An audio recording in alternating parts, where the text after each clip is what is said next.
Bismillahirrahmanirrahim. Assalamualaikum warahmatullahi wabarakatuh. Perkenalkan, nama saya Destiawani dengan NIM 2111330050, kelas 2B, Prodi Manajemen Dakwah, Fakultas Usuluddin Adab dan Dakwah. Dosen pengampu Ibu Putri Rezeki Rahayu MAG. Mata kuliah Ulumul Quran. Judul makalah Muhkam dan Mutasyabih dalam Al-Quran. Baiklah, langsung saja, yaitu pengertian muhkam dan mutasyabih. Muhkam berasal dari kata ihkam yang berarti kekukuhan, kesempurnaan, keseksamaan, dan pencegahan. Sedangkan secara terminologi, muhkam berarti ayat-ayat yang jelas maknanya dan tidak memerlukan keterangan dari ayat-ayat lain. Contoh surah Al-Baqarah ayat 83. Sesuai dengan yang ditampilkan berikut ini, itu ialah surah Al-Baqarah ayat 83. Dan mohon maaf ya teman-teman jika tidak saya bacakan ayatnya. Karena kenapa? Jika salah makhrajnya dan tajwidnya, maka salah pula artinya. Dan untuk teman-teman, jangan takut dan jangan malas untuk membaca Al-Quran. Karena kenapa? Jika kita membaca Al-Quran dengan makhraj dengan benar dan tajwid dengan benar, maka kita akan ditemani malaikat. Dan jika kita masih terbata-bata membaca Al-Quran, maka kita mendapatkan 2 pahala.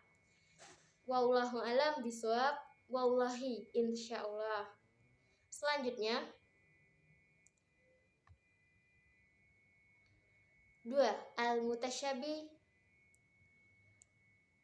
Mutasyabih berasal dari kata tasyabuh yang secara bahasa berarti keserupaan dan kesamaan, yang biasanya membawa kepada kesamaran antara 2 hal. Tasyabat istabaha berarti 2 hal yang masing-masing menyerupai yang lainnya. Sedangkan secara terminologi, al-mutasyabih berarti ayat-ayat yang belum jelas maksudnya dan mempunyai banyak kemungkinan takwilnya dan atau maknanya yang tersembunyi dan memerlukan keterangan tertentu atau Allah yang mengetahuinya. Contoh surah Toha ayat 5 yang artinya Allah yang Maha Pemurah yang bersemayam di atas arsy.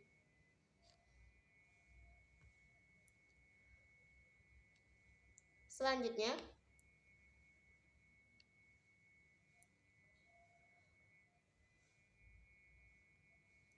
secara istilah. Secara istilah, para ulama berpendapat dinisbahkan kepada ahli sunnah sebagai pendapat yang terpilih di kalangan mereka. Muhkam ialah ayat yang diketahui maksudnya, baik secara nyata maupun takwil. Mutasyabih ayat yang hanya Allah lah yang mengetahui maksudnya, seperti datangnya hari kiamat, keluarnya Dajjal, huruf-huruf yang terputus di awal-awal surat. 3. Pendapat dinisbahkan kepada Ibnu Abbas dan kebanyakan ahli fikih mengikutinya. Muhkam ialah ayat yang tidak mengandung kecuali 1 kemungkinan makna takwil. Mutasyabih ialah ayat yang tidak berdiri sendiri tetapi memerlukan keterangan.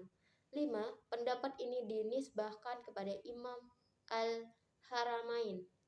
Muhkam ialah ayat yang seksama susunan dan urutannya. Mutasyabih ialah ayat yang seharusnya tidak terjangkau dari.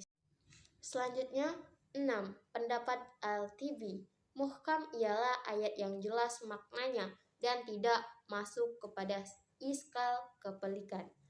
Mutasyabih ialah lawannya. 7.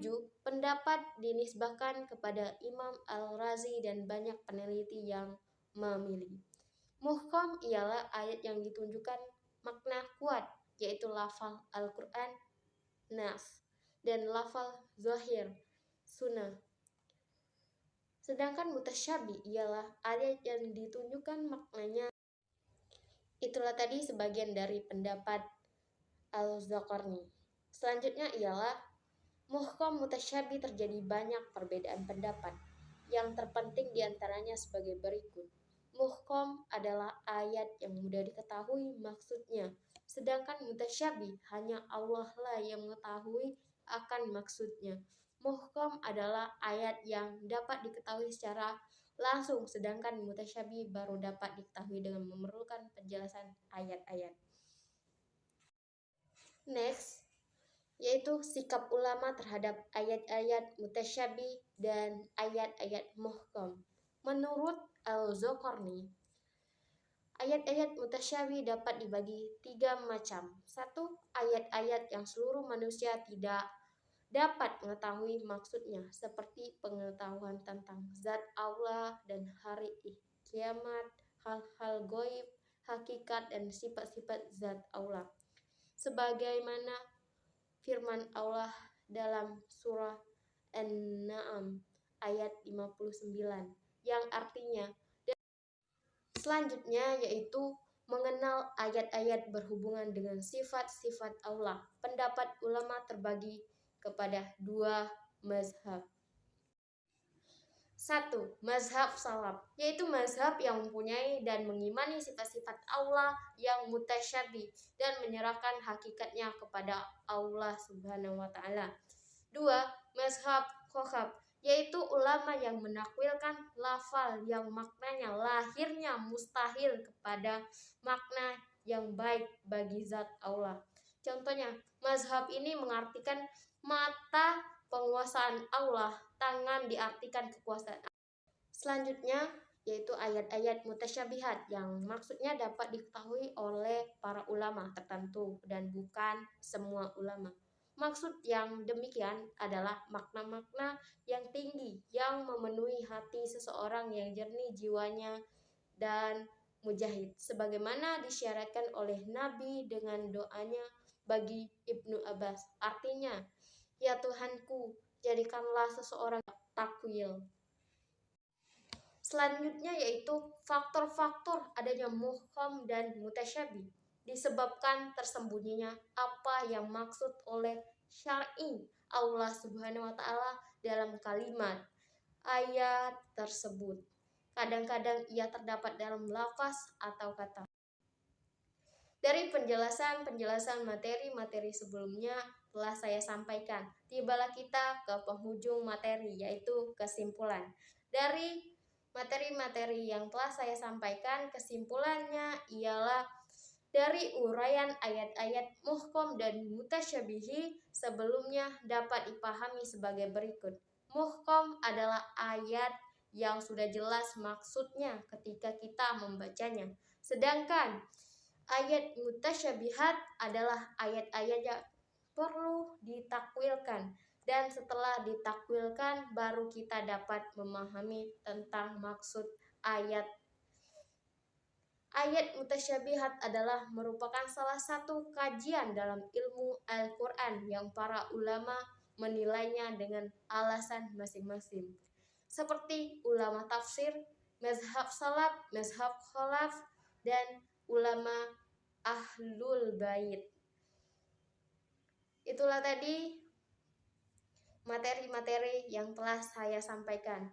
Dengan video singkat ini semoga bermanfaat, dan mohon maaf jika masih banyak kesalahan-kesalahan dalam penyampaian maupun di materi-materi yang ditampilkan. Kepada dosen pengampu saya ucapkan terima kasih,